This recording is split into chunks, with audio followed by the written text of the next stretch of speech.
Fellow nerds, we are talking XMen'97, Season 1, Episode 3, Fire Made Flesh. Another well done, incredible episode.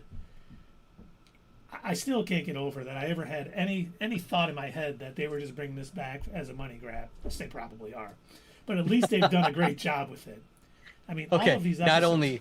not only are they definitely bringing it back as a money grab, if you go to Disney Plus right now and you go to the section at the top that says, XMen'97, right underneath it in yellow text, it says "Get merch now."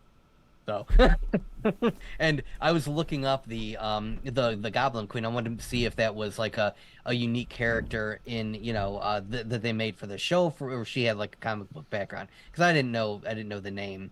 And so I looked it up, and all of a sudden the first thing that pops up, the XMen'97 Goblin Queen action figure now on Hasbro Pulse. I'm like, okay. Isn't it nutty how accurate Keith was last week with his what's next? Oh yeah, he called it. Well, Called it all. I've read a lot of X-Men comics, so it definitely. But even in this, I was kind of laughing because Madeline Pryor, they went through this whole crossover event called Inferno, which she even calls herself an Inferno at one point. And then she's taken the moniker Goblin Queen, and this all happened in that Inferno crossover saga. And one of the other big participants in it was Magic, who of course morphed into during their battle for a minute. And I'm just like, for one, Morph keeps freaking me out when he's turning into people. Like in the first episode, he turned into Archangel when they were going to attack the Sentinels in the thing. When I first saw him, I was like, oh, Archangel joined him. And then I'm like, wait, where's Archangel? And I'm like, oh, it was Morph. God dang it. God damn it. At least when they show him change into somebody, it doesn't confuse me as much. I'm old. I'm easily tricked. But, he's turning into Colossus. He's turning into Psylocke. And the one thing, he doesn't take their powers, too. And I don't think necessarily they've done that yet. Like, when he turns into someone with a sword, the sword is basically part of him that he's kind of morphing into. And they haven't really, they just, at this point, using him as a character to have little Easter eggs with all the other X-Men characters we want to see. We've gotten like Colossus, Psylocke, Magic, Archangel. I can't remember who else we got, but I mean, as soon as we got that little preview for this episode where everything was just going nuts, it's funny. Friend of the channel, Tundra Walker, he reached out on Twitter and he said, "Do you think this is Arcade?" For those of you who don't know Arcade, he builds this structure called Murder World. He throws heroes into it, and they have to try to escape. And the X-Men have been in it. Spider-Man and team-ups have been in it. And I'm like, no, there's no way. I'm like, the one thing, this has to be Madeline Pryor, because no one else would have. Mr. Sinister isn't, a telepath. So anyone making the X-Men think that this is all going on in the mansion has to be a strong telepath who has access to the mansion. And of course it was, Jean was still exhausted. Madeline Pryor just kind of finally got, flipped by Mr. Sinister. He finally kind of flipped that switch. And it was great too. Little things they did, like when the Beast he shoved that Infinity Stone in her head and Madeline Pryor, I feel like we've talked about her before. We have. It's a pun. Oh. Pryor, get it. I get it. Okay. Yeah. Yay. Me, I'm smart. But I am so smart. SMRT. Even like when the Beast is like studying, he goes, no, listen, this is definitely, she's the real one. You're the clone. They're exact copies. But, like the carbon dating stuff, she's definitely older and all that. And then when he finally finds, which boy, I don't Scott flipped like on a dime. Oh my gosh. He was just like, hey, I mean, Beast he said says, so. I don't need to check up. I'm sure whatever he says is, perfect. And then Jean, just to, I guess, prove the point, decides she's gonna smash the petri dish. Like, okay, well. And then of course later he's like, "Oh, I found every great artist does his signature, and it's definitely Mr. Sinister." Who did they think it was? Making this like almost perfect clone. Of course it was Mr. Sinister. I mean, there are a lot of other, enemies out there cloning people. Think of all of them. Go ahead and name some. There's Mr. Sinister and and Palpatine. Dark secrets only the Sith knew. Oh, Attack on Show makes a good point. I was confused why Cyclops charged Bishop instead of just shooting everything himself. Doesn't Bishop just return the same energy? He does. And the only thing I can think of is why they did it is that he charged him up while they were getting closer, so they could both be shooting at the same time, possibly. But it really didn't make sense for Cyclops to charge him up. I took it as because when Cyclops, releases a blast, it's, just the power behind that blast. By charging up Bishop, he's able to, give him a bunch of energy that he can then release at the same time instead of in short bursts like what Scott is doing. That makes sense. I could see that too. I just Maybe. thought it was to show how cool Bishop was too. Yeah, that too. We need everyone to see how cool Bishop is. Okay, let's let Cyclops charge him up. I like how they were like, Bishop, you didn't tell us that, such and such is going to happen. I'm just waiting for him to be like, look, man, I don't know everything that's going on in the future. Like, I was living my life. I don't. Why do you keep asking me about the future?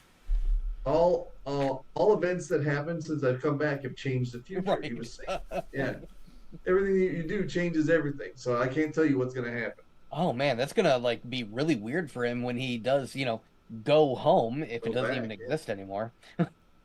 And that has happened in the comics where it wasn't Bishop, but Cable returned his timeline. It was no longer present, so he had to come back. But it is funny that they got the baby Nathan with the technovirus, because Cable does have the technovirus in the future, and he keeps it in check through his his other powers, telekinesis and telepathy and all the other things he has.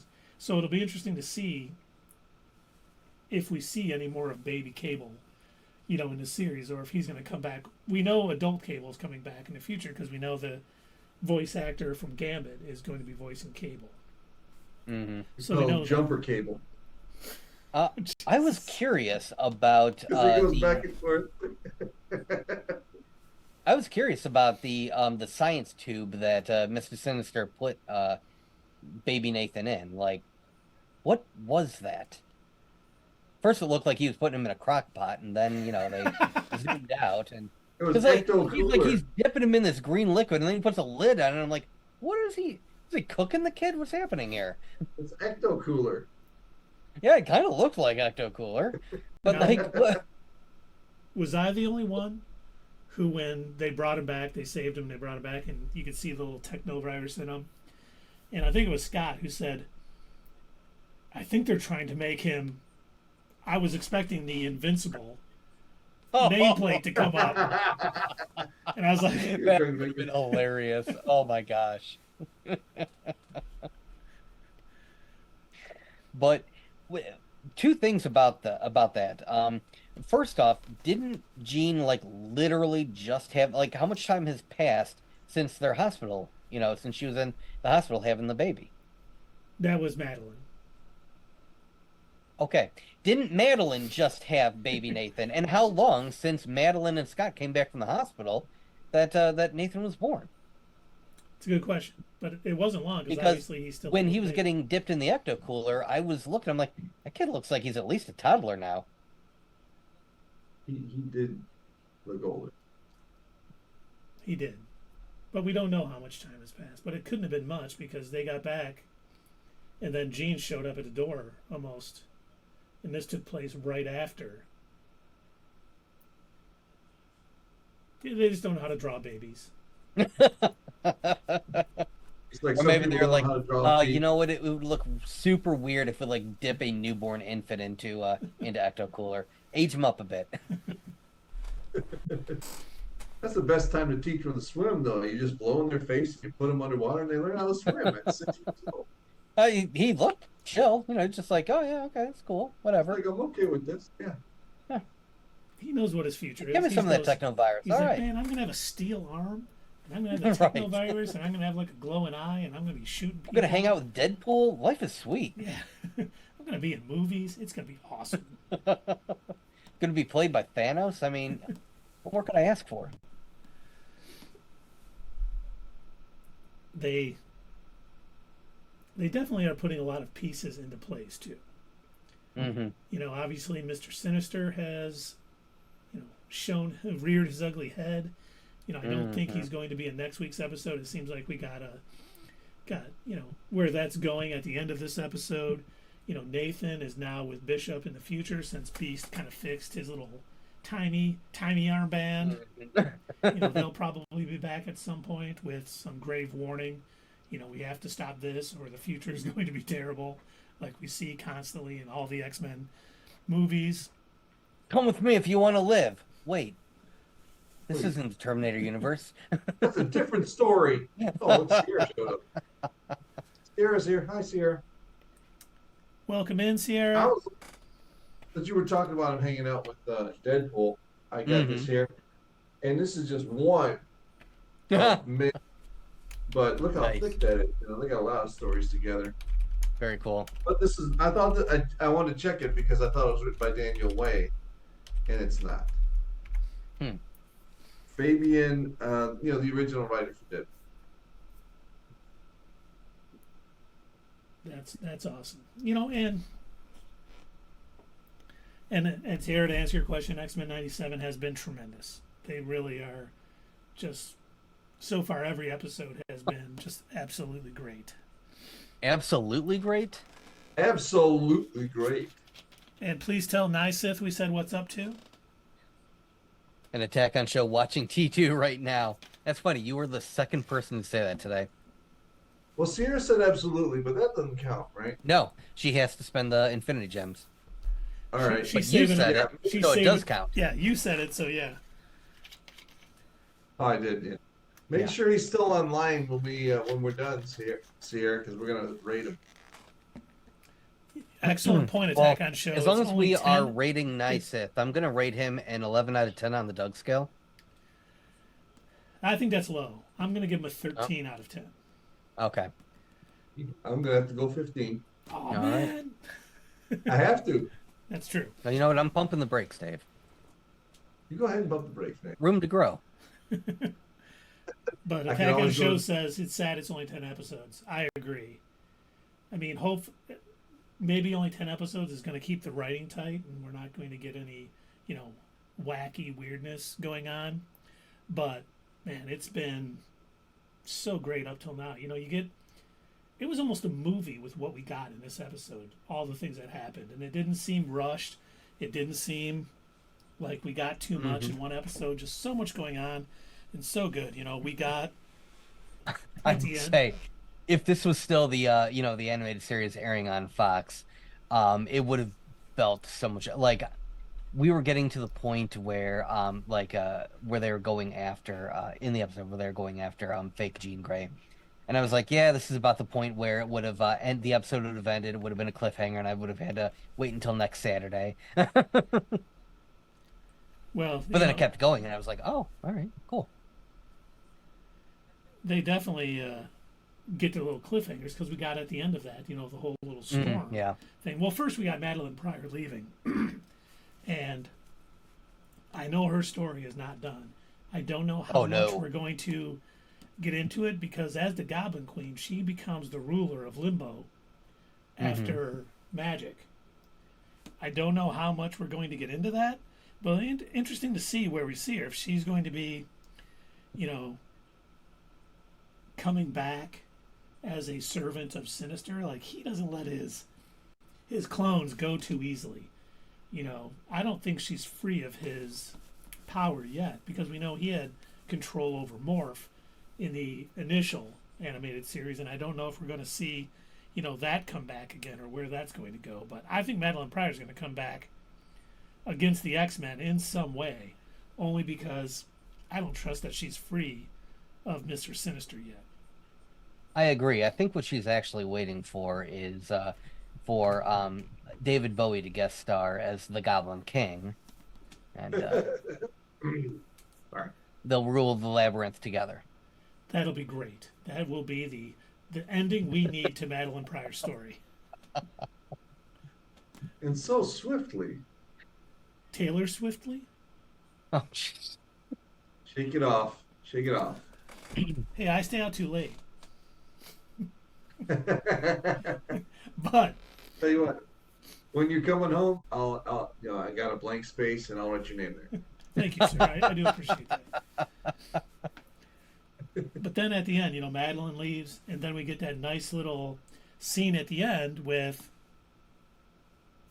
in the Tequila Mockingbird. Awesome I pun. love that. I was Right. laughing my ass off. I even texted you guys. Yeah, I was, Yeah. when I saw it too, I was like, "Oh, that's great," because Tequila Mockingbird is a great book. So having that was just really good. But we see Storm there, and then obviously Forge comes in, basically tells her, "I can restore your powers." Now, once again, full nerd. Let me push my glasses up.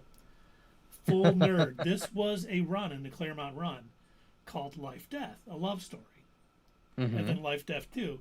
And the next episode is called Motendo / Life Death Part 1. Oh, And then the crap. sixth episode is called Life Death Part 2. And in this, Oh, crap. Forge definitely gets her powers back. But you're asking, that sounds pretty straightforward. Where does the problem arise? Where does the drama come up, Keith? We need drama between these characters. That's what makes it great. We find out that Forge created the weapon that took her powers away. Dum So dum he just dum. reverse extrapolates and shoots her again, right? yes. But that was way back in like X-Men 186 and 198, I think. Don't hold me on those episodes. I remember the covers, but I don't remember the names. But it'll be interesting to see because they change everything up. It's not going to be a point for point storytelling, but they basically kind of start falling in love, and he's helping her, and eventually gets her powers back, and then finds out that he's the one who built that weapon that took away her powers. So they stopped doing it after that. Yeah, she wasn't too happy with it, to say the least. They stopped doing it. They stopped doing it. Now kiss.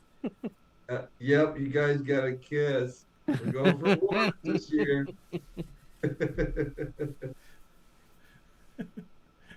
I didn't even see Sierra was yelling at us for Taylor Swift.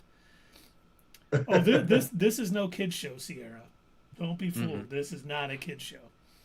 Only if you're talking about goats, is it's a kid's show. Nobody, goat offspring are called Nobody kids. paid for a dad joke, Dave. Stop it. Come on. Come on. You can't be giving away the goods for free. No one has asked for a dad This joke. isn't a corner on 8 Mile. That's where I Are do you make sure my about money. Yes.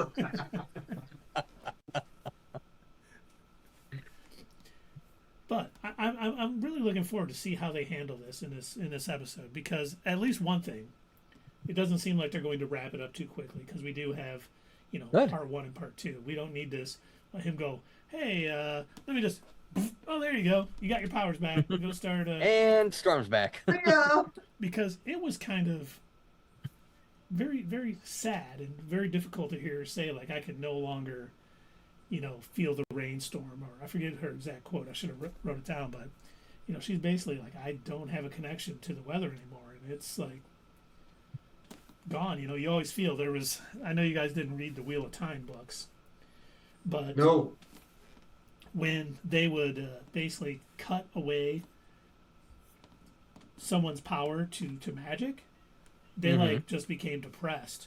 They were like, knowing it's there and I can no longer feel it or touch it or weave, these things, they just became depressed. And they seem to be doing that with Storm in the show like they did in the comics. Like, all of a sudden you have this great power and it's gone. You're not just like, oh shucks, well it's gone, let's move on. It would be tough to deal with.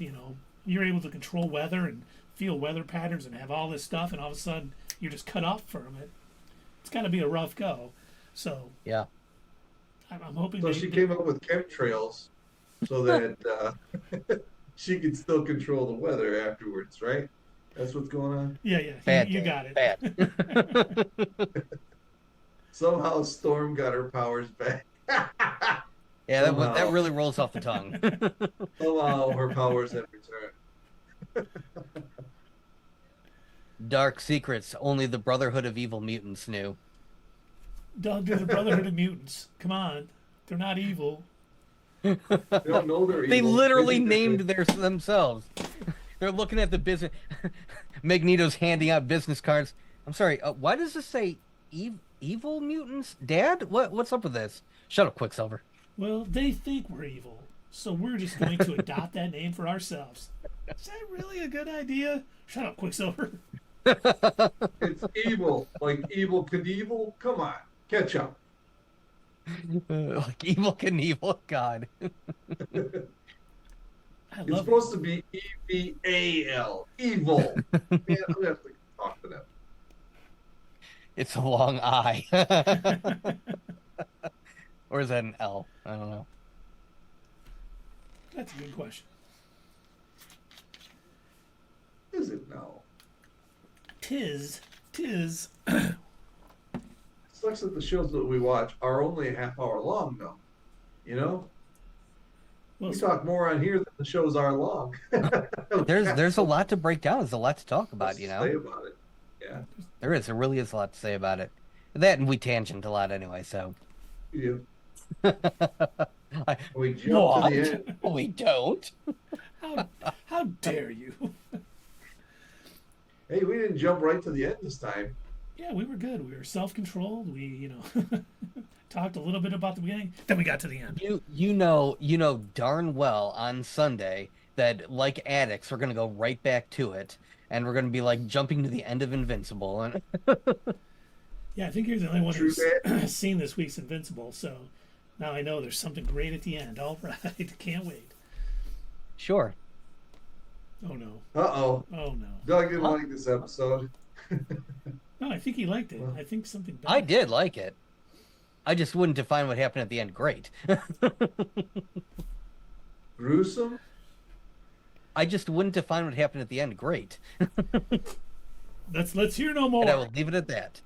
Let that be a little teaser. You guys Sunday need to watch it. At 8 o'clock, we'll be talking Invincible. Shameless plug. Tune in at the same time and the same channel, and if you miss it, it'll be on YouTube the next day. All right, thank you. Or 2 days after. You never know. We're crazy. And remember, kids, if you stay tuned during the commercial breaks, you can use your decoder ring and translate the secret message, and you can help the fellow nerds solve the mystery of what's next. Monday is Keith's 11-year anniversary at his job. Congratulations, Keith. Thank you very much. Thank you so much. I'm hoping they give me the day off so I don't have to go back. You're hoping they give you a permanent day off? No, nothing, Oh, okay. nothing like that yet. Well, when this channel starts bringing in more money, then yes. But yeah, unfortunately, I still need my 9 to 5. But it's shocking. This is the longest I've ever been at a job. Same. My previous long was 10 years, so I'm right there with what I'm doing now. It was funny. My uncle came to visit last weekend, and he's one of those type of people where he likes to jump around. He does not like to stay in one spot for too long, and so, like, his resume is a couple miles long. Would you say he jumps around, jumps up, Yes. jump up, and gets down? He does. That's the first thing that entered my mind when you said that. And so when he asked me, so hey, you still at that company? I said, yeah. And he goes, how long have you been there now? I said, 10 years. He goes, oh, that's way too long. You got to update your resume. I'm like, have you seen the job market out there? Like, it's kind of tough. Like, unless I have a guarantee, then no, I'm good. I'm good for now. I'd just like to But you say, can like and subscribe to my YouTube channel. Attack on Show is 15-year work anniversary at his current job. Wow. Congratulations, Congrats. sir. They're lucky to have you. Yes. Oh, that's great because my work anniversary is actually April 1st. Uh-huh. And it always is funny to me. I really walked into that job wondering, do I really have a job here? Or are they just some hilarious prank that they're pulling out of me? I really expected to walk in and be like, oh my God, he showed up. He thought he had a job. Do you not know what day it is? Oh my God, this is crazy. But we did talk a little bit about what's next with, Storm. And obviously, through the trailer, we know that Mojo is probably coming back. And we know the last 3 episodes of this season is called Tolerance is Extinction. And to me, that sounds very much like how Magneto used to think. Mm-hmm. Like, if we tolerate these Homo sapiens, we are going to be extinct. So I wonder if I wonder if we're going to have a little, maybe not Magneto flashing back to his old ways, but someone else like a Mystique kind of taking over that mantle, over the Brotherhood to lead against humanity and the X-Men. It'll be interesting to see where they go with all of that. Maybe it's the people saying that. Reverse it. It could be, you're right. For the X-Men. Mm-hmm. Yeah. It's a good thought. Because we know in the comics, currently, Orchis has pretty much utterly destroyed Krakoa, and a lot of the mutants are off-world, and very few are actually on the planet. And they do sort of have that mentality that if we don't, if we tolerate the mutants, they're going to kill us. So you're right, it could definitely be looked at by the humans against the mutants, and that could cause, a little drama between the two groups, a little bit. Especially with Magneto going, I used to think that way. I still kind of do. Let's take out these humans. And no, Attack on Show, we're not going to see Morph and Wolverine hooking up. We're totally going to see them hooking up. For kids. But speaking about Wolverine, that was pretty well done when Jean kind of reached into his mind and found out his feelings for her. And it brought them back up into the surface for Wolverine. They do these little things that, on screen less than a minute, but are very impactful. And they do that really well on this show. They need to just. I know they've renewed it for season 2, and I know they were talking about renewing it for season 3 already too. So let's hope it happens. Let's hope we get, a lot of seasons of excellent XMen'97. Because the first 3 episodes when tells you me. when you only got 27 minutes, they have to learn how to portray those events very quickly and somehow meaningfully. And you're right, they've done a great job with that. Just with that little comment when she woke up. You gonna tell us the comment? You just did. Did you just say it? I don't remember it. But should we rate this episode now, gentlemen? Sure. Yeah. I'll go first. Oh, in keeping with tradition, I will go first. This episode, it wasn't to me as memorable as the first 2, but that's not to say a ton of shit happened on the show. Sorry, a ton of things happened on this episode. That's putting it lightly. And the best part was learning that Mr. Sinister had spiked teeth. So I found it very entertaining. I like that they went through that story really quick of her being a clone and the Queen Goblin and all that. They went through that fast. So, but I didn't see it as a bad thing. I saw it as something they could build on in the future, is what I saw it as. I like how she kind of already had the outfit. Yeah, and like that whole clone thing, it was just resolved. I mean, brought up and resolved, and everybody in the X-Men just like, yeah, you know what, Beast says it, it's true. You know, that's just the way it is. You Yeah. know. But I was really entertained. I'm going to give it a 7. I'm kind of in a very similar boat as I was last week. I am struggling to find anything wrong with this other than the fact that I kind of am similar to Dave, like where I did feel that some of the elements were rushed at some points. I don't know that this was a negative because it kept taking me by surprise, but it seemed like they were cramming a lot of story elements into this one episode where if this had been the regular, Fox Kids Saturday morning X-Men cartoon, the whole Mr. Sinister taking over the mansion, that would have been it. That would have been the whole episode. Just that. And then, the next episode would have been them storming the castle to save baby Nathan and everything. Like, it seemed like because they aren't limited by having, a bunch of commercial breaks breaking everything up, and that, this is a streaming service, they're able to tell the story that they want to tell in this episode.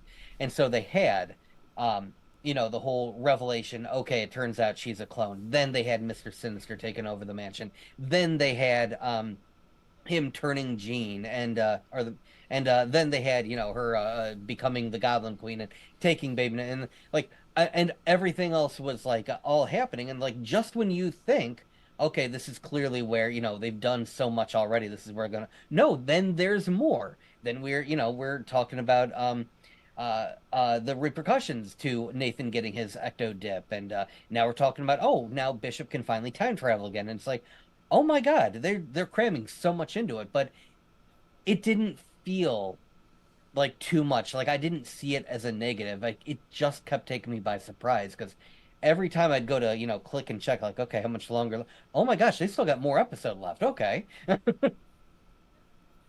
So I'm going to give this I am hovering somewhere between a 7.5 and an 8. It was good. I think maybe it could have used a little breathing room to kind of expand on some of these stories, because I'm betting the longer form story in the comics is probably told a little bit better. But again, it wasn't bad the way that they did it. I didn't feel like I was watching something that I didn't understand or that I didn't enjoy. I enjoyed every minute of it. And I'm still just blown away by the voice acting and by the art. And so, yeah, I think I'm going to stick with a 7.5. No, an 8. I'm going to go with an 8. See, I did not think, looking back on this episode and watching it again, there was nothing I want to complain about. Is there still more story that can be told with the Goblin Queen? 100%. Mm-hmm. But they have time to tell it, too. This episode, we got a lot of things, but I never once thought it was rushed while we were going through it. Doug mentioned the voice acting. I think the voice acting has been tremendous by everyone involved. I think the storytelling has been tight. Even though we're getting a lot of stuff, I never once felt like it was rushed. I was never like, wait, how is that over already? The storytelling is abbreviated, but it feels like it's telling you all of it. Yeah. And even though this was only one episode with Mr. Sinister, he's not done. They didn't defeat him. They just kind of held him at bay for now. And I liked how that all wrapped up, and then we got the little subplot with Storm and Forge going to be moving forward. So there's a lot of things out there, and I love this episode. And I felt like last week I didn't give it. I probably should have gave the first 2 episodes a 10, and I didn't, and I don't know why. Now this isn't 10 worthy, but I'm going to give it a 9.2. I thought it was great. Mm-hmm. I think they're doing so many great things in it, and so few things that I have any issues with, if none. So I'm definitely going a 9.2. Can't wait for next Wednesday. I wish we'd get another double episode at some point, but that'd be nice. It's just one and done for the rest of the time. It's a real, it's real funny too. That our biggest problem is the fact that we're struggling to find issues with this show. Everything else we watch, we always have little nitpicks here and there and stuff. Oh yeah. I can't find anything outside of them tricking me with Morph. But that's me. not them. That's you, yeah. Where did Archangel go?